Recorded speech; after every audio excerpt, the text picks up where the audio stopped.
നിങ്ങളുടെ favourite shows ഇനി ഒരിക്കലും മിസ്സാവില്ല. ഇപ്പോൾ C5 കാണും നിങ്ങളുടെ ഫേവറേറ്റ് ഷോ തികച്ചും സൗജന്യമായി.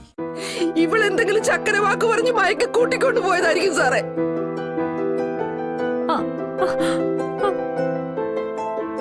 അല്ലാതെ അവൻ സ്വന്തം ഇഷ്ടപ്രകാരം ഒരിക്കലും അങ്ങനെ ഒരു സ്ഥലത്തേക്ക് കയറി പോകില്ല സാറേ.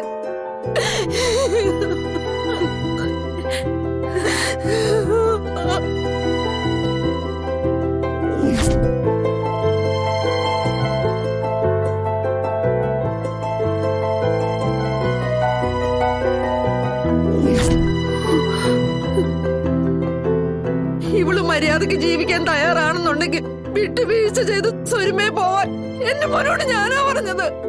അതെന്റെ തെറ്റാ. രോഹിത്തും വൈഫും തമ്മിൽ സ്വരച്ചേർച്ച കുറവ് എന്തെങ്കിലും ഉണ്ടായിരുന്നോ? അങ്ങനൊന്നും ഇല്ലായിരുന്നു സാറേ. കീരിയും പാമ്പ് പോലെയായിരുന്നു രണ്ടുപേരും.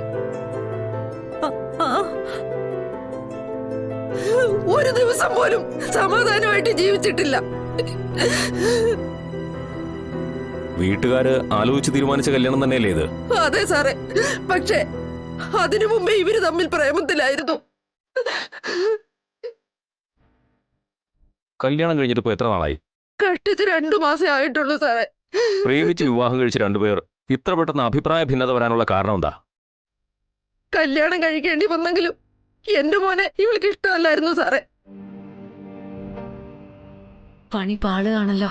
ഇവരെല്ലാം പറഞ്ഞ സംഗതി എന്റെ കയ്യിൽ നിന്ന് പോവും. നിങ്ങൾ പറഞ്ഞത് എനിക്ക് മനസ്സിലായില്ല, ഒന്നുകൂടി വ്യക്തമായി പറയണം.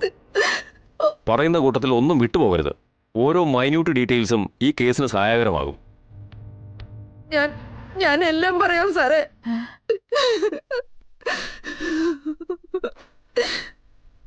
തുടക്കത്തിൽ ഇവൾ എന്റെ മോന്റെ പിന്നാലെ നടന്നതാ.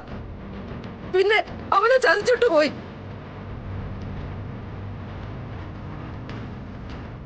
നിശ്ചയം മുടങ്ങിയ അപമാനത്തില് അവന്റെ അച്ഛൻ നെഞ്ചുപൊട്ടി മരിച്ചു സാറേ.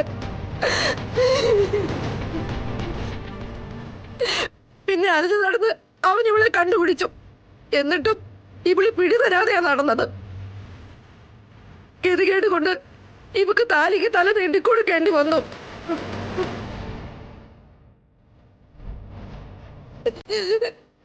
എന്നിട്ട് ഇവളീ വീട്ടിൽ കാണിച്ചു കൂട്ടിയ അട്ടഹാസങ്ങള്, അതിൽ പലതും ഈ കോളനിക്കാർക്ക് പോലും അറിയാം സാറേ. അവരാരും പറയണ്ട, നിങ്ങൾ തന്നെ പറഞ്ഞാൽ മതി. കൊളമായല്ലോ.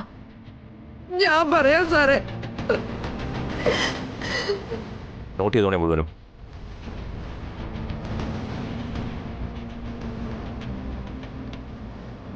ഇനി അതേ ഒരു വഴി. സാറേ, ഇവളെ പറ്റി ഞാൻ ആദ്യം കേൾക്കുന്നത്. എനിക്കിനി ജീവിക്കണ്ട.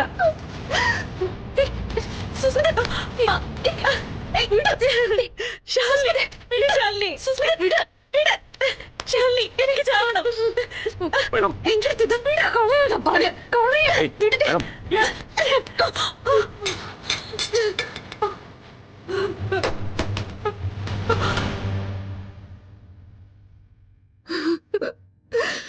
കളഞ്ഞോ, നീ അത് കളഞ്ഞോ.